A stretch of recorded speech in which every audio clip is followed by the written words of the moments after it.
This as the NAACP issues a travel warning in Florida, claiming the state has become, quote, hostile to black Americans under DeSantis' leadership. So could this impact a potential run? Well, let's talk to somebody from Florida.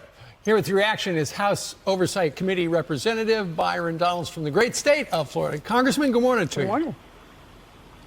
Good morning, guys. How are you? I'm doing okay. Let us read just a little bit of this travel advisory from the NAACP. They say, under the leadership of Governor DeSantis, the state of Florida has become hostile to black Americans and in direct conflict with the democratic ideals that our union was founded upon. The NAACP hereby issues a travel advisory to African Americans and other people of color regarding the hostility towards African Americans in Florida. Why are they doing that? I have no idea. When I read this is just really stupid. It doesn't make any sense. Look, I've lived in Florida since 1996 after I graduated high school.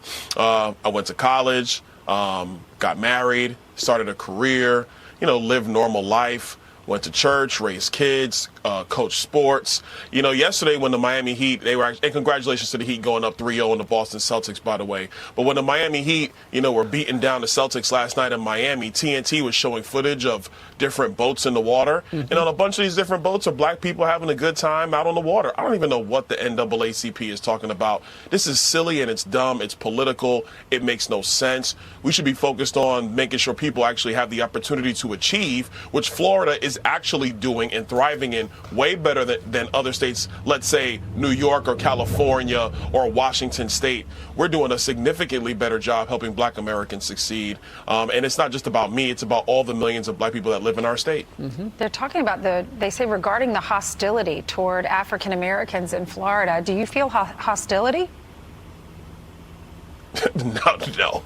Again, this is so dumb. I don't even know what we're talking about, man. The only hostility I feel is this inflation hitting my pocketbook. I'll tell you that. Because that inflation hitting everybody, that is hostile. When the price of food is up, when the price of gas, which is still up, and the fact that fentanyl is coming into every community in our country because of Joe Biden, maybe the NAACP should be focused on that because I know that's hostile.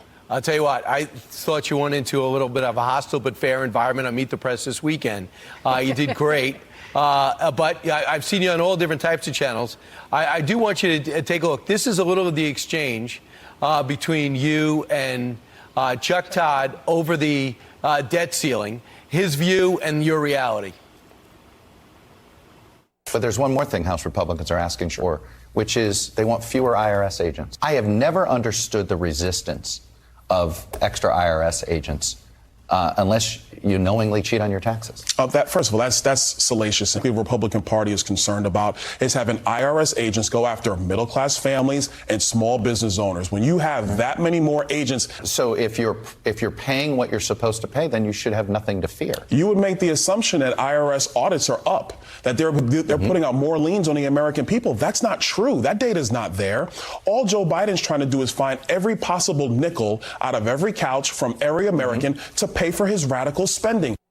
And he was just astounded that he says that if you pay your taxes, there's no problem. Does he ever deal with the IRS on a regular basis? Well, I don't know. Maybe the IRS is auditing Chuck, and maybe he is, maybe he's not. I don't know. That's his personal business. Definitely not mine. I don't want to be involved. Look, at the end of the day, when it comes to the debt ceiling, Joe Biden doesn't want to cut any spending. He wants to continue his radical, out-of-control spending. It will be $54 trillion in debt if Joe Biden has his way. $54 trillion in a decade. We're trying to stop that, get back to pre-COVID spending levels. It's common sense stuff. That's where I think most Americans actually want to be. Right. And the last piece I'll say on debt ceiling, it is ridiculous that Joe Biden still doesn't have a plan or a strategy, and he's known about this for months. It's outrageous.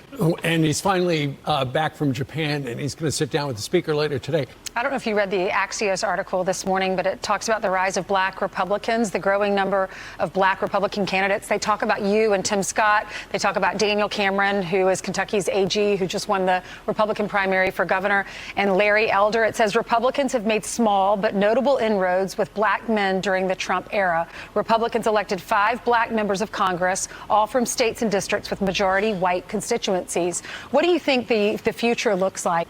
Oh, I think that's going to continue, especially with black men. And one of the reasons why is because of black men in America.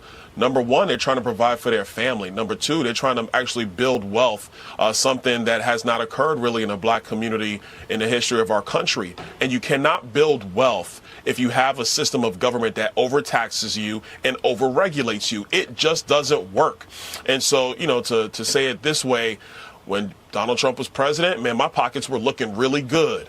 And now that Joe Biden is president, everybody's pocket is looking lean. And black men aren't really for that. We want to have a thriving economy like everybody else. Congressman, that is very interesting because you also would say that there's only one party stopping school choice and charter schools. And that would help the minority community. It's hard to mix the two. Congressman Byron Donalds, thanks so much. Thank you. Anytime, guys. All right. Meanwhile,